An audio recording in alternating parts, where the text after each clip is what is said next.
All right, if everybody wants to flip to the book of 2 Kings, and we're in the 23rd chapter this morning.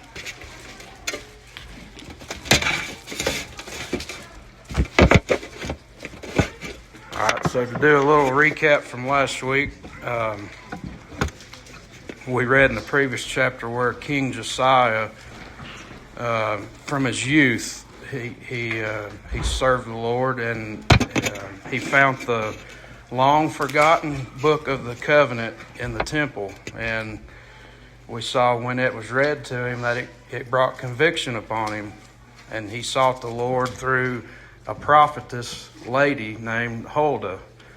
And she didn't have such good news for the kingdom of Judah. But we saw where God said through Huldah that, this judgment was going to come, but it was not, Josiah was not going to see it. It was going to fall on his children and his grandchildren. And we saw how Josiah, he was humble and he sought God with humility.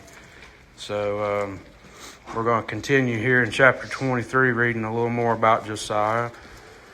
And in verse 1 it says, "And the king," this is speaking about Josiah, "and the king sent, and they gathered unto him all the elders of Judah and of Jerusalem. And the king went up into the house of the Lord, and all the men of Judah and all the inhabitants of Jerusalem with him, and the priests and the prophets and all the people, both small and great. And he read in their ears all the words of the book of the covenant, which was found in the house of the Lord. And the king stood by a pillar and made a covenant before the Lord, to walk after the Lord, and to keep his commandments and his testimonies and his statutes with all their heart and all their soul, and to perform the words of this covenant that were written in this book. And all the people stood." In other words, they took a stand for this covenant. So after hearing the word of the Lord through the prophetess Huldah, Josiah, he's decided that it's high time that Judah makes a change and, gets right with God. So Josiah, he gathers all the people here at the temple, and he openly declares his commitment to obey God to the best of his ability. And, we know nobody can truly fulfill the law, but what does the New Testament say about fulfilling the law? If you love God, go ahead. I just love God and love your neighbor as thyself, and you fulfilled all the law of God. Exactly, and I think we could say that's what Josiah did here. Yeah. He loved God and he loved his neighbors. He gathered them to the temple and made this declaration here to commit and obey God. Yeah. All right, so verse 4 says, "And the king commanded Hilkiah the high priest, and the priest of the second order, and the keepers of the door, to bring forth out of the temple of the Lord all the vessels that were made for Baal, and for the grove, and for all the host of heaven. And he burned them without Jerusalem in the fields of Kidron, and carried the ashes of them unto Bethel." So this shows us, how idolatrous that Judah had become under Manasseh and Amon and all the other kings before them. If you recall, from a couple chapters back, I think Manasseh, he had defiled the temple. He had brought in altars to Baal and Asherah and the host of heaven. They were worshiping all kinds of false gods at this time. So Josiah, he's going to remove all this stuff, and he's going to burn them and take their ashes, it says, up to Bethel, which was in the kingdom of Israel. And Israel at this time has already been taken captive. So there's a prophetic reason from the first kings why that Josiah was going to take the ashes up to Bethel. And we'll get into that here later in the chapter, but just be pondering on why was that reason. All right, verse 5 says, And he put down the idolatrous priests, whom the kings of Judah had ordained to burn incense in the high places in the cities of Judah and in the places round about Jerusalem. Then also that burned incense unto Baal, to the sun, and to the moon, and to the planets, and to all the hosts of heaven. So when a king does reformation, which Josiah is doing here, you have to deal with two different things. One, obviously, is sin. What would you say the other one would be? Sinful people. You have to deal with the people also, not just the sin. Because if you don't deal with the people, the idolatrous people will just bring the sin right back in. Well, that's why God told the Israelites to take over and don't leave anybody, because that's how the sin crept back in. That's how the idolaters worship. Exactly. Yep.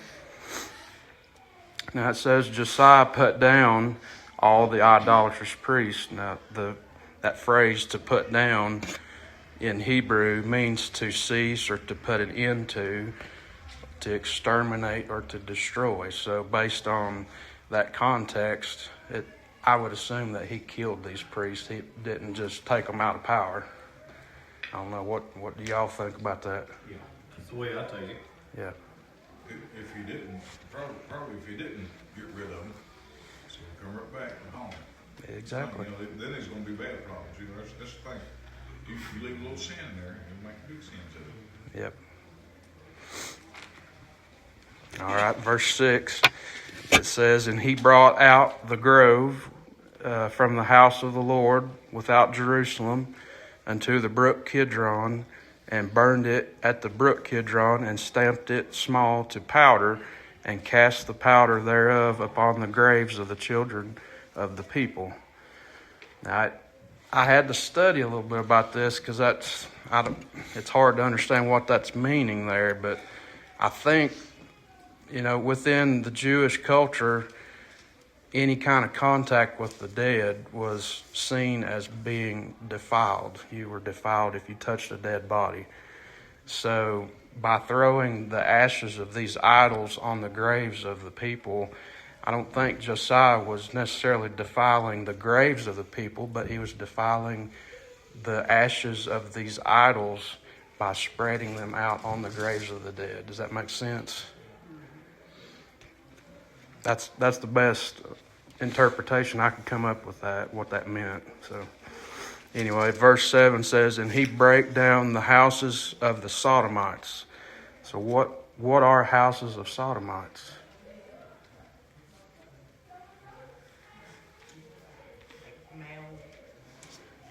Male prostitution houses. I mean, just be blunt, that's what it is. Broke down the houses of the Sodomites that were by the house of the Lord, where the women wove hangings for the grove.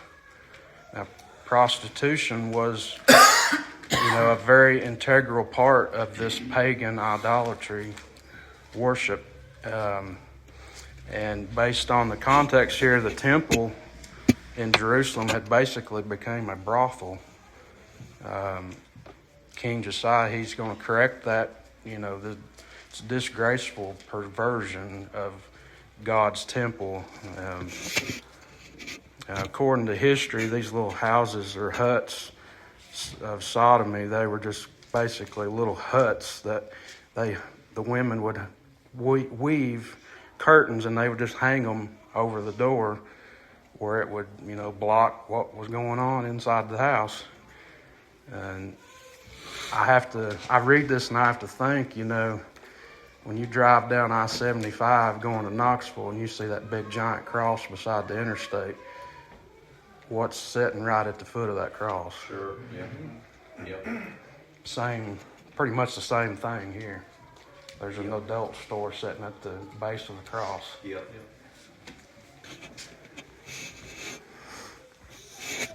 Verse 8 says, And he brought all the priests out of the cities of Judah, and defiled the high places where where the priests had burnt incense from Geba to Beersheba, and break down the high places of the gates that were in the entering in of the gate of Joshua, the governor of the city, which were on the man's left hand at the gate of the city. Nevertheless, the priests of the high places came not up to the altar of the Lord in Jerusalem, but they did eat of the unleavened bread among their brethren. So the priests of these, pagan temples and whatnot, they wouldn't repent and come to the altar of the Lord at the temple in Jerusalem, yet it says they did eat the unleavened bread of the Passover with the brethren. So Miles has taught on this before, and if you partake of the bread and eat unworthily, that you're eating and drinking damnation upon yourself. We'll get into that when we get in 1 Corinthians here, but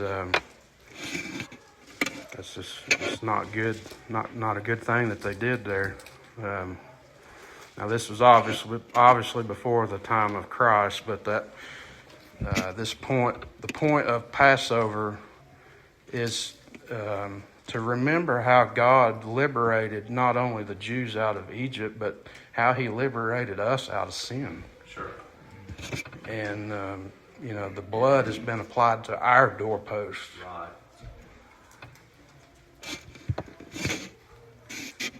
All right, and verse 10 says, "And he defiled Topheth, which is in the valley of the children of Hinnom, that no man might make his son or his daughter to pass through the fire to Molech." So we've talked all about that. We know what that is.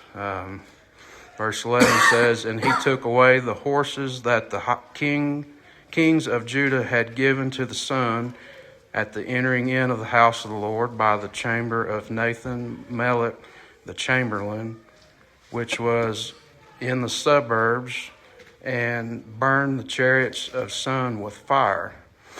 So this just shows, that people worship creation rather than the Creator.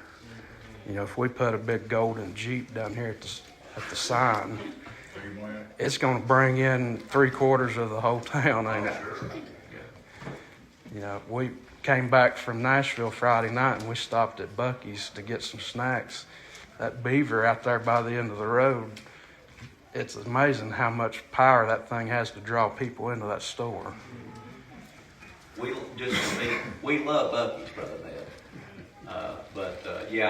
And that's interesting because I think that one time, and there's nothing wrong. I won't say this. There's nothing wrong with having things that we like to do.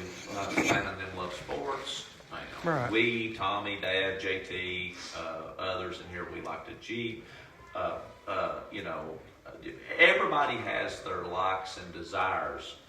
Some people, I know Brother Dino, he loves to work. That's his hobby. He loves to work. And I like to work, Now, some people can't understand it. Some people can't. Brother Jay can't understand why I like Jeeps. But when it becomes part of worship, when it becomes even, and Miles is guilty. There's been times I have done something, and understand that we have things that we all have to do, And there's sometimes it does come between us and coming to church. Right. I understand that. But at the end of the day, we have to weigh those things out with God. And when they become more precious to our heart than God, we have a problem. And that can be easily, and now in this day, they would physically worship idols. It was a little bit of a different time because the Spirit of God was on men rather than in men. So they worship weird things. Today it's a little bit different. Today, worship can still be categorized as it takes precedence over the Lord. Yeah. And although you may say, I am not worshiping it, what you choose to love more is still your worship. And I wanted you to go back, because we do have some guests. Can you go Yeah. back and explain verse 10 for our guest about passing through Sure. the fire of Molech? Sure. Okay. So what that was this. They formed this brazen bull out of brass, and they hollowed out the belly, and they built a fire inside that. And the way I've understood historically, this brazen bull also had arms that were like this. And what they would do, they would heat that thing up as hot as they could get it, and they would lay a baby or a child in that and sacrifice it to this pagan god named Molech. And I mean, it's the same thing as abortion today. Yeah. You know, you're sacrificing a child to an unknown god. And that's the key. I think I want you to hit on that, because today, it's kind of with the scripture in the New Testament, Hebrews 2, verse 1. We ought to take more earnest heed of the things which we heard. Because the thing is, when Israel we're reading the book of Kings here for everybody here that's in presence with us today. This is a way down the line slippage of where they started. When they started, God did not want them to do this, but because of their iniquity, because they just kept letting this stuff in their congregation, in their camp, in their cities, the things of Molech was originally, it was present, but not with Israel.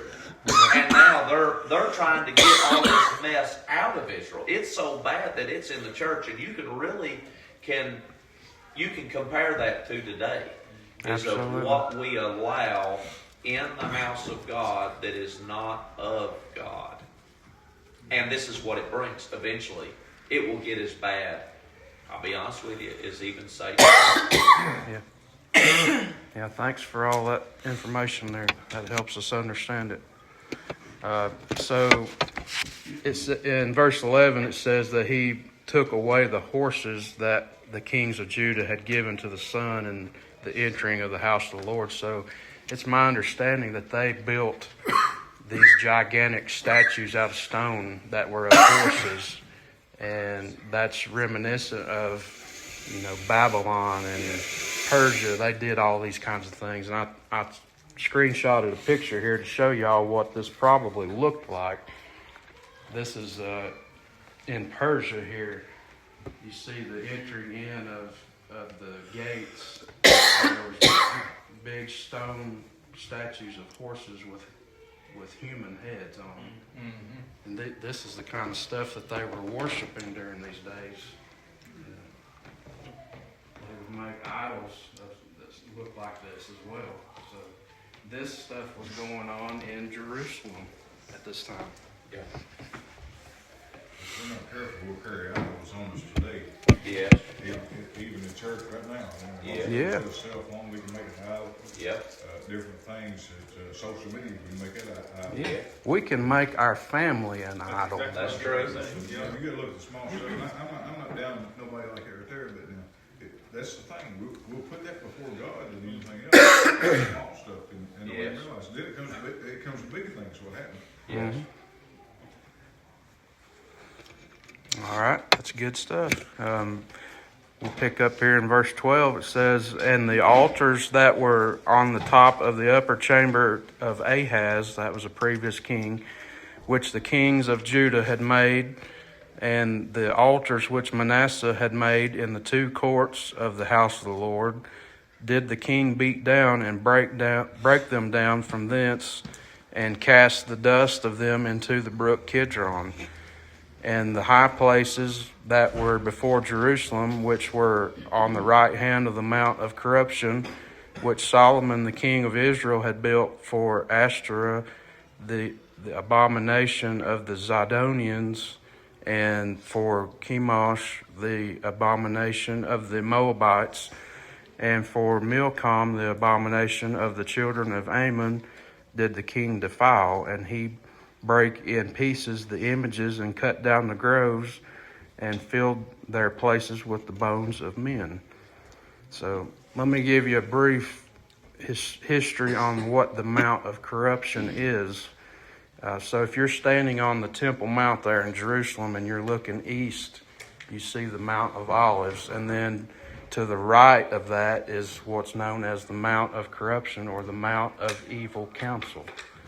And this was the place where Solomon built an altar for his many wives, his many pagan wives, to their gods. I'll read you just a few verses here from 1 Kings 11 that talk about this Mount of Corruption. It says, "But King Solomon loved many strange women, together with the daughter of Pharaoh, women of the Moabites, Ammonites, Edomites, Zidonians, and Hittites. For it came to pass, when Solomon was old, that his wives turned away his heart after other gods, and his heart was not perfect with the Lord his God, as was the heart of David his father. Then Solomon built a high place for Chemosh," as we just read that name, "the abomination of Moab, in the hill that is before Jerusalem, and for Molech, the abomination of the children of Ammon." So Jewish tradition holds that this Mount of Corruption is also the place where Judas went to receive his money after betraying Christ. And what's interesting, I read this, today the United Nations headquarters in Israel is sitting on top of this mountain. Mm-hmm. All right, verse 15 says, "Moreover, the altar that was at Bethel, and the high place which Jeroboam the son of Nebat, who made Israel to sin, had made, both the altar and the high place he broke down, and burnt the high place, and stamped it small to powder, and burned the grove." So after cleaning up Judah, he's now going to turn his attention north to the former kingdom of Israel. Now, I asked you about, there was a prophetic reason why he was to do this. And if we look back to 1 Kings in the 13th chapter, the first 3 verses say this, "And behold, there came a man of God out of Judah by the word of the Lord until Bethel, and Jeroboam stood by the altar to burn incense, and he cried against the altar in the word of the Lord, and said, O altar, altar, thus saith the Lord, behold, a child shall be born unto the house of David, Josiah by name, and upon thee shall he offer the priest of the high places that burn incense upon thee, and men's bones shall be burnt upon thee. And he gave a sign the same day, saying, This is the sign which the Lord hath spoken. Behold, the altar shall be rent, and the ashes that are upon it shall be poured out." Now this prophecy was given over 200 years before King Josiah was ever born. Ain't that amazing? Yes. Verse 16, "And as Josiah turned himself, he spied the sepulchres," these are tombs, "that were there in the mount, and sent and took the bones out of the sepulchres, and burned them upon the altar, and polluted it, according to the word of the Lord, which the man of God proclaimed." Who proclaimed these words? Then he said, "What title is this that I see?" And the men of the city told him, "It is the sepulchre of the man of God, which came from Judah, and proclaimed these things that thou hast done against the altar of Bethel."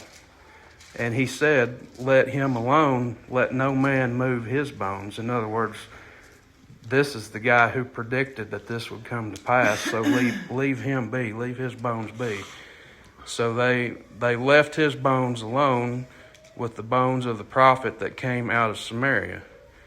And all the houses also of the high places that were in the cities of Samaria, which the kings of Israel had made to provoke the Lord to anger, Josiah took away, and did to them according to all the acts that he had done in Bethel. And he slew all the priests of the high places that were there upon the altars, and burnt men's bones upon them, and returned to Jerusalem. So Josiah reminds me a little bit of King Jehu, if you remember kind of like what stuff he done. In verse 21, they're going to remember the Passover here in this next little section here. It says, "And the king commanded all the people, saying, Keep the Passover unto the Lord your God, as it is written in the book of the covenant. Surely there was not held such a Passover from the days of the judges that judged Israel, nor in all the days of the kings of Israel, nor of the kings of Judah, but in the 18th year of King Josiah, wherein this Passover was held to the Lord in Jerusalem." So Judah is fixing to hold a Passover like you've never seen before. I'll read you a little bit out of the 2nd Chronicles account. This is out of the 35th chapter. It says, "Moreover, Josiah kept a Passover unto the Lord in Jerusalem, and they killed the Passover on the 14th day of the first month. And Josiah gave to the people of the flock lambs, all for the Passover offerings, for all that were present, to the number of 30,000 and 3,000 bullocks." That's 33,000 bulls. 2,600 small cattle and 300 oxen, and 5,000 small cattle and 500 oxen. I mean, I cannot imagine that many carcasses and that much blood being offered. That would be a sight to see, wouldn't it? Mm-hmm. But I mean, he got read to him the book of the covenant law, and he knew that they were in hot water because they hadn't been following God's law for many, many years.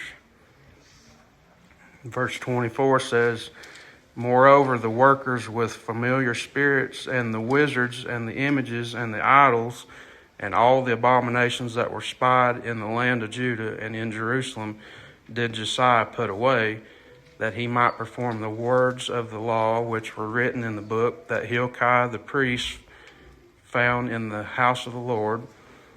And like unto him was there no king before him that turned to the Lord with all his heart and with all his soul and with all his might, according to all the law of Moses, neither after him arose there any like him." So the people of Judah may believe that things were looking up to them. You know, they were doing the Passover here, and they were sacrificing all these animals, and revival seemed to be happening, and the nation was turning back to God. But you know, and they even had a godly king here. But will they escape God's judgment? Well, let's keep reading. We'll see.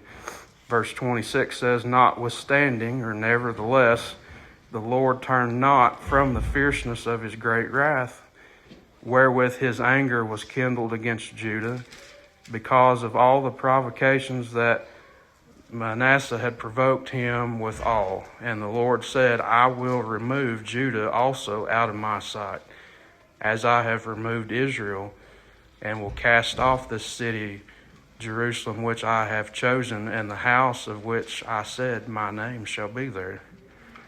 So, but because of Judah's past sins, you know, their judgment could not be reversed.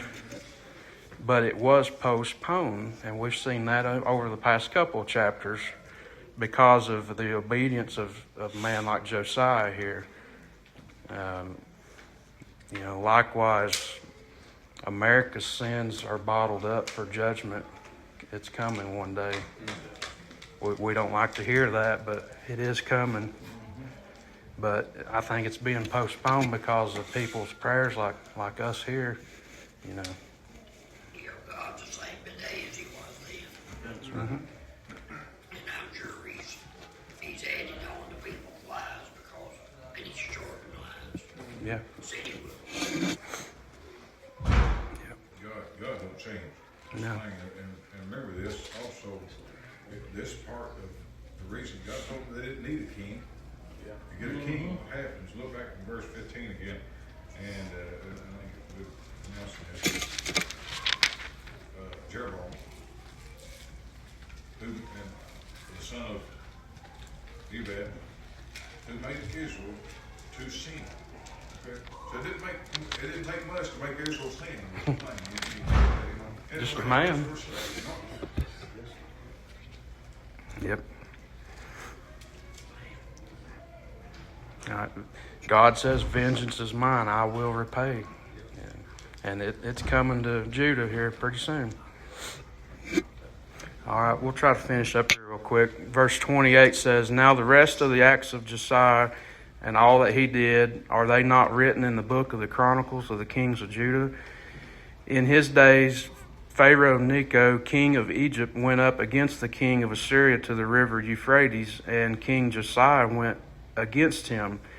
And he, speaking of Pharaoh, slew him, speaking of Josiah, at Megiddo, when he had seen him. And his servants carried him in a chariot dead from Megiddo, and brought him to Jerusalem, and buried him in his own sepulchre.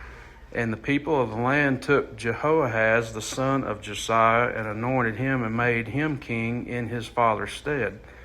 So we've got to remember, at this time, Babylon is rising to power. Assyria is at power, but Babylon is quickly rising to the new world power in the Middle East. So Egypt is going to side with Assyria to try to conquer Babylon. And if we read in the Chronicles account, it kind of gives the details of this confirmation here. I'll just read a little bit briefly. It says, after all this, when Josiah had prepared the temple, Necho, king of Egypt, came up to fight against Carchemish by the Euphrates. And Josiah went out against him, but Necho sent ambassadors to him, saying, what have I to do with thee, thou king of Judah? I come not against thee this day, but against the house wherewith I have war. For God commanded me to make haste, forbear thee from meddling with God, who is with me, that he destroy thee not. Nevertheless, Josiah would not turn his face from him, but disguised himself, that he might fight with him, and hearken not unto the words of Necho from the mouth of God, and came to fight in the valley of Megiddo. And the archers shot and killed Josiah. And Josiah said to his servants, take me away, for I am sorely wounded.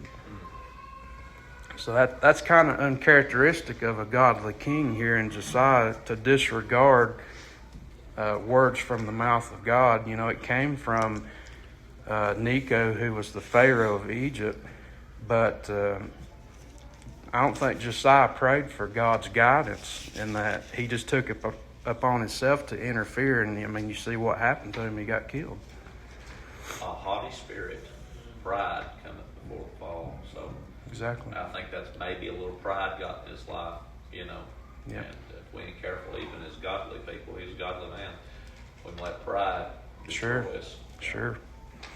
And that says he was slain at Megiddo. That's the valley of Armageddon, which is in northern Israel. Yes. And that's a very famous place. You read it in the book of Revelation. It's where the final battle is going to take place between God and his enemies. Yep. All right, verse 31 says, Jehoahaz was 23 years old when he began to reign, and he reigned for 3 months in Jerusalem. He didn't even get the throne warm, did he? And his mother's name was Hamutal, the daughter of Jeremiah of Libnah. Now, that's not the prophet Jeremiah. This is a different Jeremiah.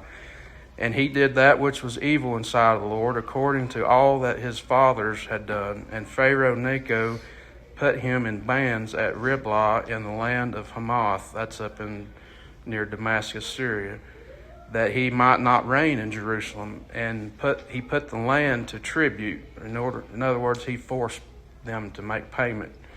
100 talents of silver, that's equivalent to today's market, about $4 million. And a talent of gold, that's roughly $3 million in today's market. And Pharaoh Necho made Eliakim, the son of Josiah, king in the room of Josiah his father, and turned his name to Jehoiakim, and took Jehoahaz away, and he came to Egypt and died there. So the normal succession to the king's throne would have normally been through his oldest son, but which according to the lineage of Josiah that's given in the Chronicles account, you had the firstborn son was Johanan, secondborn was Zedekiah. No, wait a minute. Johanan firstborn, Jehoiakim, the secondborn, Zedekiah was the third, and Shallum was the fourth son, who was also called Jehoahaz. Verse 35 says, And Jehoiakim gave the silver and the gold to Pharaoh, but he taxed the land to give the money according to the commandment of Pharaoh. He exacted the silver and the gold of the people of the land, of everyone according to his taxation, to give it unto Pharaoh Necho. So, as I said, Egypt is partnered with Assyria at this time against Babylon. So, Pharaoh needs money to help fund this battle with Babylon, and he takes it from Judah. It says Jehoiakim paid Necho the silver and gold, but how did he get that? He taxed his own people. And I'm sure the people of Judah was not happy with that, but nevertheless, it says Jehoiakim was 25 years old when he began to reign, and he reigned 11 years in Jerusalem. And his mother's name was Zebudah, the daughter of Pedaiah and Rumah. And he did that which was evil in sight of the Lord, according to all that his fathers had done. So, all right, that was a little bit of a long lesson, but we made it through it. Anybody got any comments or questions on anything? And I didn't get to elaborate on some things, but The love of money. yeah. That's what I think about. Greed and the love of money. Yep. You love money. It's not good. Or with love. It's the root of all evil, the love of money. Not money, the love of The it. love of it. Well, you can probably say that money and power, we read early on in the Bible that that's the new thing that takes people out of this planet. Yeah. They get a little bit more money and a little bit more power than what they're used to, and Boom. turn right around from God. Yep. Sad. All right, anybody else? All right, we'll take a break.